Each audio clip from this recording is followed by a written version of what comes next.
selanjutnya adapun pengertian dari skala pengukuran, yaitu kesepakatan yang digunakan sebagai acuan untuk menentukan panjang pendeknya interval yang ada dalam alat ukur, sehingga alat ukur tersebut bila digunakan dalam pengukuran akan menghasilkan data kuantitatif. Nah, jadi skala pengukuran ini merupakan kesepakatan yang digunakan sebagai acuan. Nah, nanti alat ukurnya itu kita akan bahas sebagai instrumen penelitian. Jadi di dalam penelitian itu kita akan mengukur sesuatu. Nah, pengukurannya itu menggunakan sebuah alat ukur yang dinamakan instrumen. Nah, di dalam alat ukur tersebut terdapat acuannya, itulah yang disebut sebagai skala pengukuran. Contohnya gini, ketika kita ingin mengukur sebuah panjang kertas, nah kita tentu membutuhkan sebuah alat ukur. Alat ukurnya tersebut bisa misalnya penggaris. Nah, kemudian skala pengukurannya itu berupa meter. Itu contoh dari skala pengukuran. Kemudian selanjutnya yaitu macam-macam skala pengukuran. Mungkin udah nggak asing lagi ya dengan yang namanya macam-macam skala pengukuran, yaitu skala nominal, ordinal, interval, dan rasio. Jadi di sini ada pembahasan tentang skala pengukuran. Jadi seperti yang kita tahu ya, skala nominal itu adalah skala yang hanya untuk membedakan misalnya 1, 2, 3, 4 namun tidak bertingkat. Kemudian skala ordinal itu skala misalnya 1, 2, 3, 4, 5 tetapi bertingkat, misalnya rendah ke tinggi kayak gitu. Kemudian skala interval memiliki ciri-ciri nominal dan ordinal, tetapi nilai nolnya itu tidak mutlak. Kemudian skala rasio itu adalah skala yang memiliki ciri-ciri nominal, ordinal, interval, tetapi memiliki nilai nol mutlak. Nol mutlak itu apa sih? Contohnya, misalnya suhu.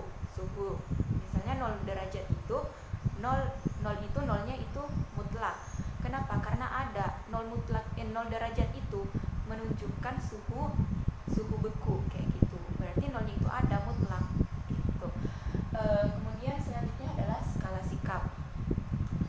Nah, kita ini kan rumpun ilmunya adalah rumpun ilmu sosial. Jadi kita membutuhkan skala-skala yang menunjukkan sikap, pendapat seseorang kayak gitu. Nah, skala sikap itu ada 4 macamnya, yaitu skala Likert, skala Guttman, semantik diferensial, dan rating scale. Di sini saya akan menjelaskan satu-satu. Yang pertama itu skala Likert. Skala Likert itu merupakan sebuah skala yang digunakan untuk mengukur sikap, pendapat, dan persepsi tentang fenomena sosial. Nah, mungkin yang telah mempelajari statistik sosial dulu, yang telah menyebar angket, mungkin udah tahu ya, kayak skala sangat setuju, tidak setuju, dan sangat tidak setuju, yang biasa kita singkat sebagai SS, STS, dan STS gitu. Itu merupakan skala Likert. Itu merupakan contoh skala Likert. Bisa juga kayak misalnya sangat benar, tidak benar, dan sangat tidak benar. Itu tuh menunjukkan sikap, pendapat, dan persepsi seseorang tentang suatu fenomena sosial. Nah, fenomena sosialnya ini kita sebut sebagai variabel penelitian kayak gitu. Kemudian selanjutnya ada skala Guttman. Nah, skala Guttman ini juga menunjukkan pendapat atau sikap seseorang.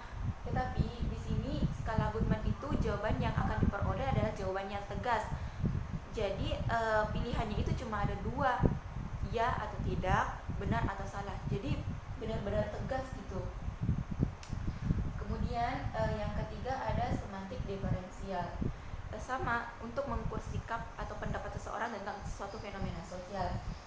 Bedanya ini tuh semantik diferensial ini tidak dalam berupa checklist atau pilihan ganda seperti skala Likert, tetapi ini tuh menunjukkan suatu garis kontinum. Jadi suatu garis itu menunjukkan angka-angka. Misalnya di sebelah kanan itu menunjukkan sangat positif, dan sebelah kiri itu menunjukkan sikap yang sangat negatif. Contohnya misalnya di sini saya memberi pujian itu di sebelah kiri, yang artinya memberi pujian berarti sikap yang sangat positif. Kemudian mencela ini sikap yang sangat negatif, saya taruh di sebelah kanan. Jadi kita memberi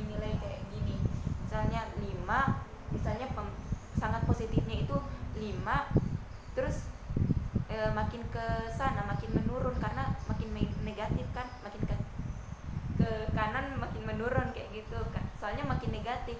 5, 4, 3, 2, 1 berarti sikap mencelanya itu menunjukkan angka 1 kayak gitu. Misalnya seseorang menjawab 5 berarti dia menunjukkan pendapat yang sangat positif terhadap suatu fenomena sosial kayak gitu. Kemudian yang terakhir itu rating scale. Nah, beda dengan tiga yang sudah saya jelaskan tadi, itu tuh data kualitatif yang kita kuantitatifkan, yang kita tunjukkan dengan angka. Jadi pendapat-pendapat seseorang tersebut yang sifatnya kualitatif kita ubah menjadi kuantitatif, yaitu dengan angka. Kalau rating scale, data mentah yang diperoleh dari pengukuran, data mentahnya itu berupa angka, kemudian kita tafsirkan menjadi data kualitatif, jadi kebalikannya seperti itu. Kemudian penjelasan selanjutnya mengenai instrumen penelitian. Jadi instrumen penelitian sebelah sini ya. Yang pertama itu pengertian instrumen penelitian.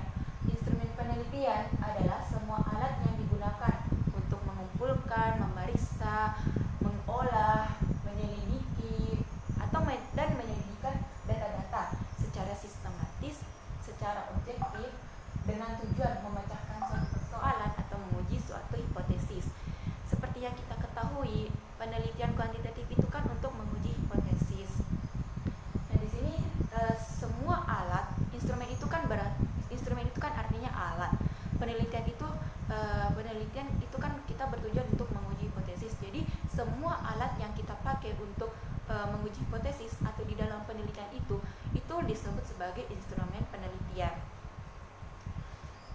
Mungkin sampai sini bisa dipahami. Jadi instrumen itu alatnya, skala pengukuran itu adalah acuannya, seperti itu. Misalnya instrumen itu penggaris, skala pengukuran itu meternya, seperti itu. Kemudian ada jenis-jenis instrumen. Jadi jenis-jenis instrumen ini cukup banyak ya.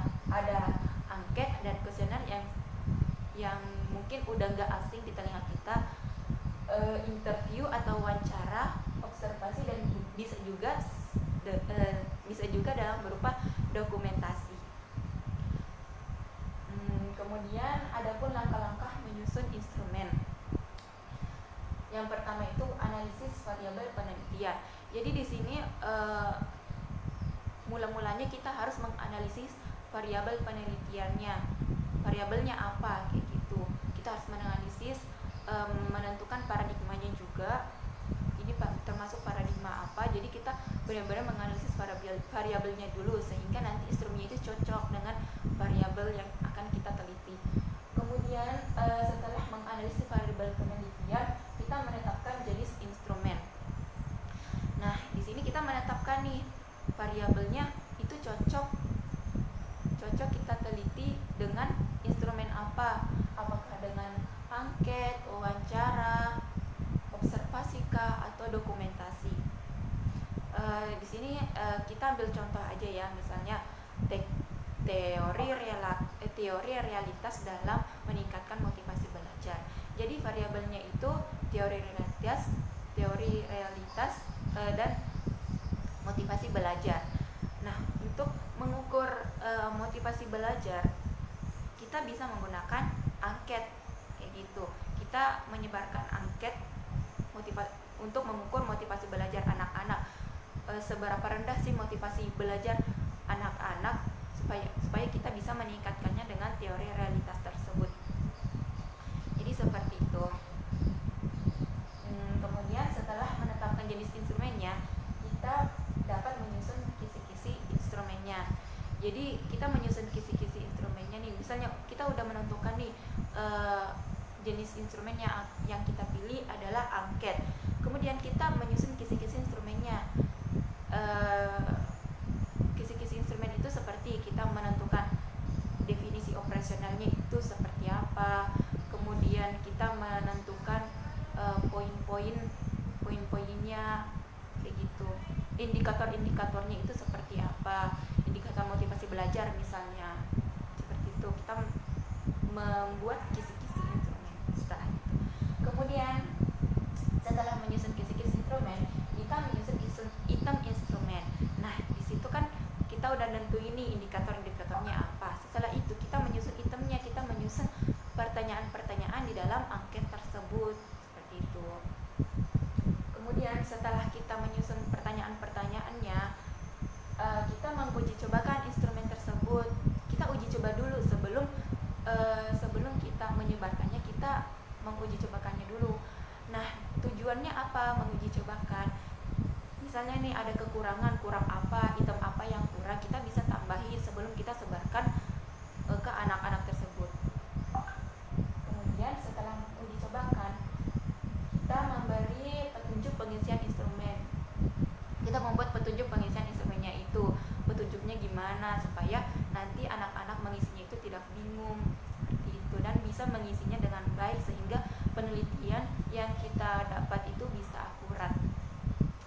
Kemudian selanjutnya validitas dan reliabilitas instrumen. Jadi di sini ada dua aspek atau ada dua kriteria utama yang harus dipenuhi oleh sebuah instrumen. Jadi kualitas instrumen ini ditentukan oleh dua aspek ini, yaitu validitas dan reliabilitas. Nah, apa sih validitas dan reliabilitas itu? Validitas itu adalah akurasi instrumen terhadap yang diukur, walaupun dilakukan berkali-kali dan di mana-mana. Jadi instrumen itu perlu ada uji validitas. Uji validitas ini kita seperti menyaring angket tersebut, supaya angket tersebut ketika kita uji dimanapun atau berkali-kali pun, itu hasilnya akan tetap akurat. Hasilnya menunjukkan tingkat variabel tersebut, seperti itu. Jadi uji validitas ini uji keakuratan instrumen tersebut. Misalnya nih ya, penggaris itu udah valid. Kenapa? Karena misalnya kita menguji buku yang ukurannya 30 cm. Nah, misalnya ada dua buku yang panjangnya 30 cm. Dengan penggaris yang sama tersebut, ketika kita uji akan tetap menunjukkan 30 cm. Itu yang dimaksud sebagai validitas. Berarti penggarisnya itu sudah valid. Nah, instrumen pun seperti itu. Ketika kita uji dimanapun, itu tuh akan menunjukkan hasil yang akurat. Kemudian reliabilitas itu adalah kesesuaian instrumen dengan yang diukur, sehingga instrumen dapat dipercaya. Sesuai yang saya pahami di sini, reliabilitas itu instrumen itu benar-benar sesuai dengan yang diukur. Jadi misalnya instrumen untuk motivasi belajar itu tuh benar-benar bisa diukur untuk motivasi belajar. Jadi misalnya ada pretest dan post-test ya. Pretest dan post-test. Kita memakai sebuah instrumen angket. Angket yang diberikan sebelum diberikan teori realitas, misalnya menunjukkan angka segini, angka yang rendah. Kemudian setelah post-test, setelah dikasih teori realitas, menunjukkan peningkatan. Itu tuh udah kayak apa ya? Itu udah sesuai gitu loh, sesuai dengan variabelnya. Berarti kita bisa mengatakan angket tersebut sudah reliabilitas. Mungkin ini yang bisa saya sampaikan, kurang lebihnya mohon dimaafkan.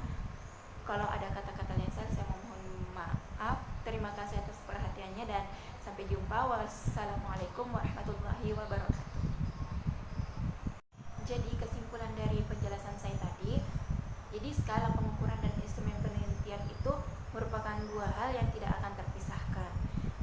Jadi tidak bisa ya, misalnya penggaris itu tanpa meter itu instrumennya nggak bisa dipakai juga, ataupun skala pengukuran tanpa instrumen itu juga tidak berarti apa-apa kayak gitu. Jadi skala pengukuran tadi adalah acuannya, sedangkan instrumen tadi adalah alatnya, seperti itu. Kemudian tadi udah dijelasin ya, kalau skala pengukuran itu bermacam-macam juga jenisnya, ada skala nominal, ordinal, interval,